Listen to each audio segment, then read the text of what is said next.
Right. Okay. So, nagkaroon sila ng session sa Nordvike. And ako po ay inimbitahan noon ni Doresa, ng opisina ni Doresa, para umattend ng peace talks. Okay.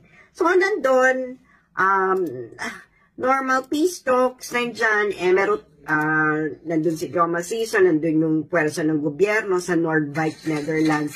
April 2017 pa to. Siyempre, tinanong ko yung tao ni Doresa.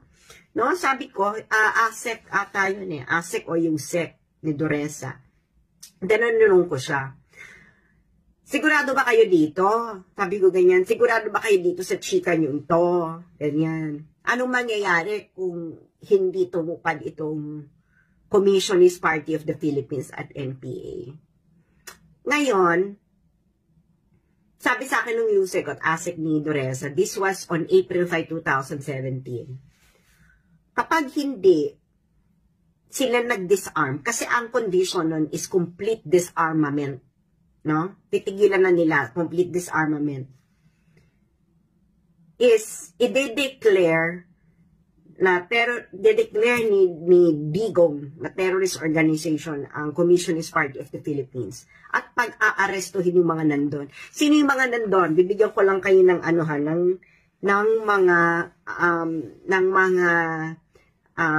mga nandoon sa Nordvike, Netherlands when I was invited to attend the peace talks. Nandoon yung mag-asawang Chamson. Okay, nandun sila. They are a high-ranking commander ng New People's Army. Okay, of course, officer ng Communist Party of the Philippines. Ano. So, ganon ang condition. Okay? Pag hindi nyo tinigil yan, i-declare na terrorist organization ang Communist Party of the Philippines, NPA. At tutuloy, pupulbusin sila ni Digong. Okay. Kasi may mga concessions na nun si Digong eh.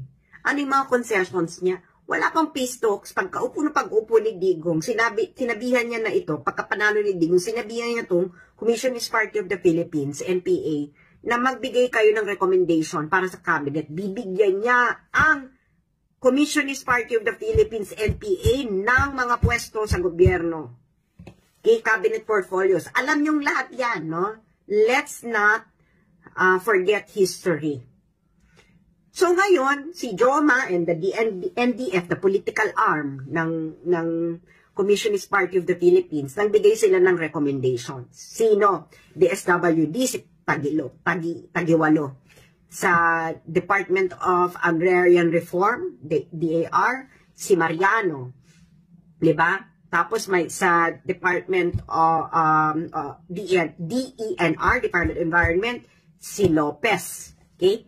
Tapos may mga may mga nirecommend sila, and true enough, tinupad iyon ni Digong sa CPP-NPA. Okay? May mga USEC pa, may mga ASEC.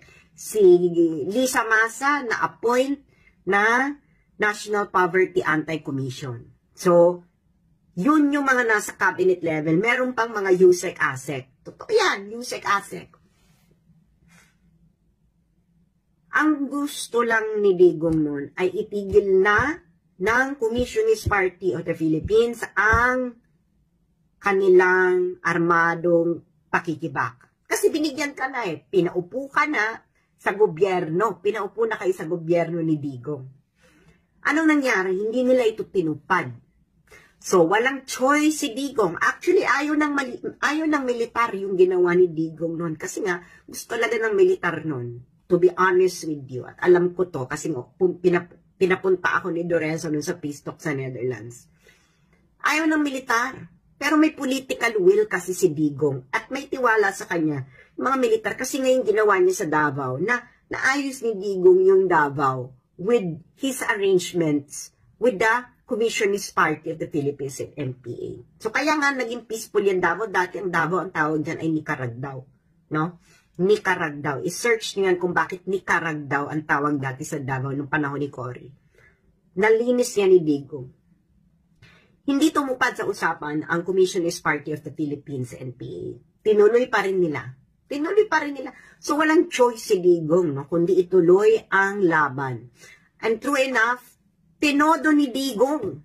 tinodo niya, tinayo niya yung NTF-ELCAC, nagkaroon ng todong digmaan, etc. laban sa CPP-NPA. Ang daming, in short, nagkaroon ng strategic victory ang military laban sa Communist Party of the Philippines, NPA. So, nung naupo ito si Bongbong bilang presidente, ang Communist Party of the Philippines, NPA, wala na yan. They lost militarily. Okay? They lost militarily. Okay. Wala na nga sila. Marami, di ba, ang daming nagsukuan na dating NPA. Paubos na yan sila. They are paralyzed. Okay? They are paralyzed. Ngayon, gusto nilang mag-open ng peace talks. Mali ito. Mali. Ang dapat, kasi ganito sa gera, no? Yung Communist Party of the Philippines, gusto nila ng armadong pakikibaka para ma-realize ang kanilang ideas. So the military, okay, sworn to protect the government, the form of the government, nakipaglaban sa kanila, nakipaggera. O, gera kayo. Talo ka eh. So, bakit ka magdidemand sa gobyerno ng terms? Ikaw ang talo. So, the thing is, the Communist Party of the Philippines, the NPA, hindi nila matanggap na talo sila. Ngayon, bakit mo sila bibigyan ng puwang na ihihele-hele mo sila na para silang naka-stalemate sa military natin? That is incorrect. Okay? Mali. Okay? Kung ikaw, ang battle nyo na ay military conflict, armed conflict, at nanalo na yung, alam mo panalo yung kalaban, you surrender. Diba? Either you surrender or you continue to die. No? Maubos na talaga kayo dyan. No? Pulbusin talaga kayo. Military conflict yan. What do you expect in a military conflict? Talo na yung si PPNPA. They should already accept the fact that they lost militarily. Diba? Hindi ibig sabihin na they lost militarily, ibig sabihin wala na silang pag-atake. No, but your attacks are no longer serve any purpose. Okay? Wala na. You don't have tactical or strategic victory. Militarily speaking, wala na kayo. You already lost. So either you surrender or yung military, pupulbusin na kayo ng bongga. Diba? Walang peace talks. Bakit ka mag-peace talks? Hindi naman stalemate. Diba? So ano ang dapat? Ang dapat, hindi itong peace talks na naman na iniisip nila. Ang dapat dito ay disarmament talk. Okay? Disarmament talk. Yun lang ang agenda. The government should be setting the agenda. Why? Because the government already won militarily. Hindi ba? Naintindihan nyo ba? Panalo yung government militarily. Bakit mo pauupuin sa mesa ang Communist Party of the Philippines or at NPA na parang stalemate kayo? Hindi kayo stalemate. Panalo ang gobyerno militarily.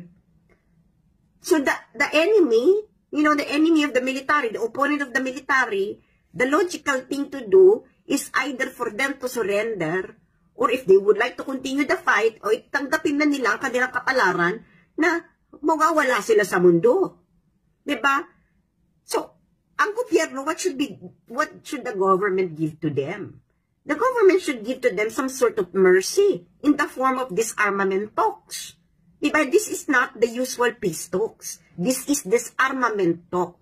Bakit ka mag-o-offer ng disarmament talk sa kalaban? Kasi nga, panalo ka na eh. Panalo ka na militarily. And that is just to show mercy to your military opponent na, okay, imbis na patayin namin o imbis na ubusin namin kayo lahat, Mag-disarmament na lang kayo at matitira na lang at mabubuhay pa kayo. Bibigyan namin kayo ng some sort of amnesty. Ganon. Hindi yung pauupuin mo sila dyan at hayaan mo silang mag-set ng kahit anumang agenda. That is incorrect.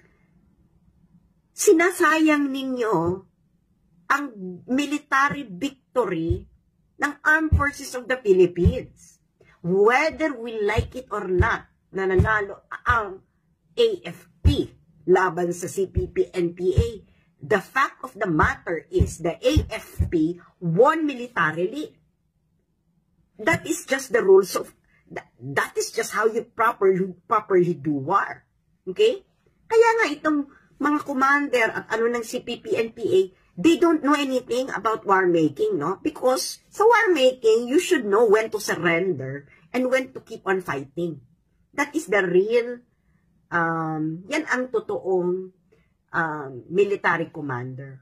Pag alam mo na mamamatay lang yung mga kasama mo, magsusurrender ka. Magre-raise ka ng white flag, magdi-disarm ka. Hindi ka na magre-recruit pa ng mga tao na alam mo namang hindi ka naman nanalo. Because that is actually poor military. You're not a military commander. Ang ginagawa mo lang, you're just sending people to their suicide. Wala ka na eh. Wala na.